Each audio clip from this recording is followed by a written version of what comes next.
Question number 5 है, a circle has equation x minus 1 whole square plus y plus b 4 whole square is equal to 40. A line with equation y is equal to x minus 9 intersect the circle at the point a and b. देखें वो कह रहा है ये एक circle है, इस circle के कुछ ये जो x में से माइनस हो होते हैं ये हमारे पास इसके सेंटर के पॉइंट्स होते हैं, और जो 40 का एंड पे है 40 का स्क्वायर रूट ले लें तो ये हमारे पास रेडियस है। ये एक सर्कल है, इस सर्कल को ये लाइन एक इंटरसेक्ट करती है। फर्स्ट सपोज ये यहाँ ए और बी पर इंटरसेक्ट करती है, तो इसके कोऑर्डिनेट्स मालूम कर दें। जब इस तरह का हमें दो इक्वेशन दी हो और इनकी इंटरसेक्शन दी हो और कोऑर्डिनेट्स निकालने हैं, तो आप दोनों को साइमल्टेनियसली या बाई सब्स्टिट्यूशन सॉल्व करना शुरू कर दें। तो जो कोऑर्डिनेट्स निकलेंगे वो उसके पॉइंट ऑफ इंटरसेक्शन के ही होंगे। Intersect the circle at the point A और बी, हमने इसे ए और बी कह दिया। Find the coordinate of the 2 points of the intersection, इसके दो कोऑर्डिनेट्स हमने निकालने जहाँ जहाँ ये इंटरसेक्ट करते हैं। तो इसका सिंपल वे यही है कि y की वैल्यू ये x माइनस 9 जो दी हुई है इस y की जगह आप पुट कर दें। तो ये मैंने इसकी जगह x माइनस 9 इसकी जगह मैंने पुट कर दिया, और इसके ऊपर भी स्क्वायर इसके भी स्क्वायर है तो इस स्क्वायर को ओपन कर दिया हमने। x माइनस 1 होल स्क्वायर ये आता है और x माइनस 5 होल स्क्वायर ये आता है इसकी एक्सपेंशन से। आप देखें एक्स स्क्वायर 2x स्क्वायर बन जाता है, और इसी तरह से -2x और -10x -12x बन जाता है, और 1 और 25 और ये -40 ये मिलके -14 बन जाता है। तो इस तरीके से हम ये एक्स स्क्वायर -6x -7 ये हमारे पास एक इक्वेशन आ जाती है क्वाड्रेटिक इक्वेशन। इसे आप अगर फैक्टराइज करते हैं तो x minus 7 x plus 1 equal 0 आ जाता है। तो इसकी फैक्टराइजेशन देखते हैं।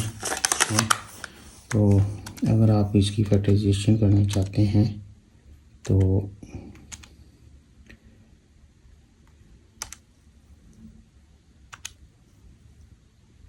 ये आप इक्वेशन में जाते हैं, इक्वेशन 5 पे इक्वेशन है और ये क्वाड्रेटिक इक्वेशन 3 पे है। 3 पे गए तो ए हमारे पास फर्स्ट 1 है -6 और -7 है, 1 -6 और -7।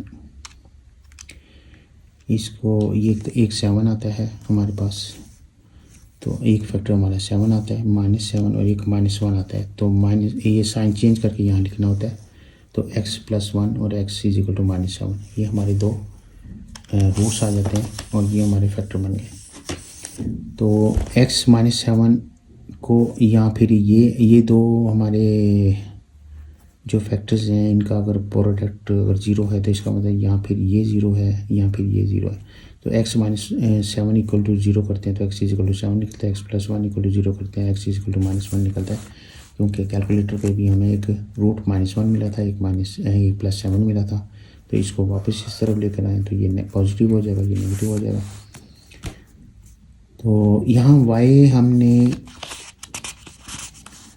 जो अब y की वैल्यू भी हमें चाहिए, हमें कोऑर्डिनेट चाहिए। x की वैल्यू हमारे पास -1 है, ये वापस जाकर हम यहाँ इस इक्वेशन में पुट करते हैं। तो अच्छा, y के कोऑर्डिनेट्स मालूम करने के लिए हम y की इक्वेशन हमें ऊपर दी हुई है y is equal to x minus 9। यहाँ x की वैल्यूज़ आप पुट कर दें, x की वैल्यू पुट करेंगे इसके अंदर तो -1 -9 y की वैल्यू -10 आ जाती है। तो कोऑर्डिनेट हमारे पास -1 और -10 आते हैं। x की वैल्यू हमारे पास -1 थी और y -10 आया तो एक कोऑर्डिनेट्स आ गए। इसी तरीके से आप x की वैल्यू 7 पुट करते हैं इक्वेशन, इस इक्वेशन में जो y इक्वल टू जो गिवन इक्वेशन है y equal to x minus 9, यहाँ 7 पुट करते हैं तो y इक्वल टू -2 आता है। तो x हमारे पास 7 था और y -2 है, एक कोऑर्डिनेट ये निकला है। एक हमारे पास a कोऑर्डिनेट है, एक हमारे पास b कोऑर्डिनेट है। और नेक्स्ट स्टेप में वो नेक्स्ट पार्ट में हमें ये कहते हैं find the equation of the circle with the diagram A B, diameter A B.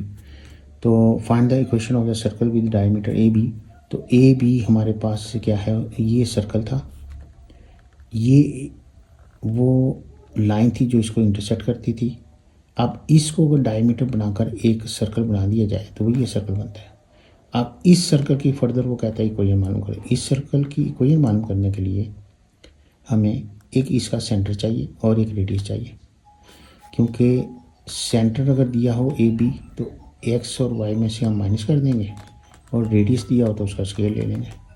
तो ये इक्वेशन ऑफ द सर्कल बन जाएगी हमारे पास, ठीक है। तो हमें एक मिड पॉइंट चाहिए, मिड पॉइंट कैसे निकालें, और रेडियस चाहिए, रेडियस कैसे निकालें। तो ए बी हमारे पास ये जो कोऑर्डिनेट्स दिए हुए हैं इनका हम डिस्टेंस ले लेते हैं, इन्हीं का हम डिस्टेंस ले लेते हैं। तो ये डायमीटर बन जाएगा, ये ए से बी तक का हमने एक डिस्टेंस लगा लिया, फार्मूला लगा दिया डिस्टेंस का, x2 - x1 whole square plus y2 - 1 whole square.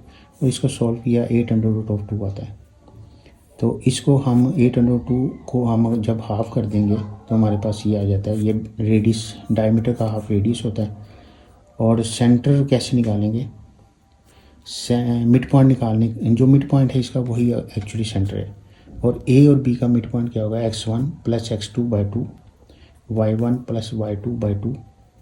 तो ये हमारे पास एक मिड पॉइंट है, ये मिड पॉइंट ही दरअसल हमारा सेंटर है। तो इक्वेशन ऑफ द सर्कल क्या होगी, x - a whole square plus y - b whole square. ये हमारे पास a है, ये b है, ये सेंटर के कोऑर्डिनेट हैं, और ये हमारे पास रेडियस है। तो x - a whole square plus y - b minus minus plus हो जाएगा, और हमारे पास रेडियस का स्क्वायर, और रेडियस का जब आप इसका स्क्वायर करेंगे तो 32 आ जाएगा। तो ये इक्वेशन ऑफ द सर्कल वो है जो हमारे पास ये लाइन जो इंटरसेक्ट करती थी, इसको डायमीटर एज्यूम करके हमने जो सर्कल ड्रॉ किया, ये उसकी इक्वेशन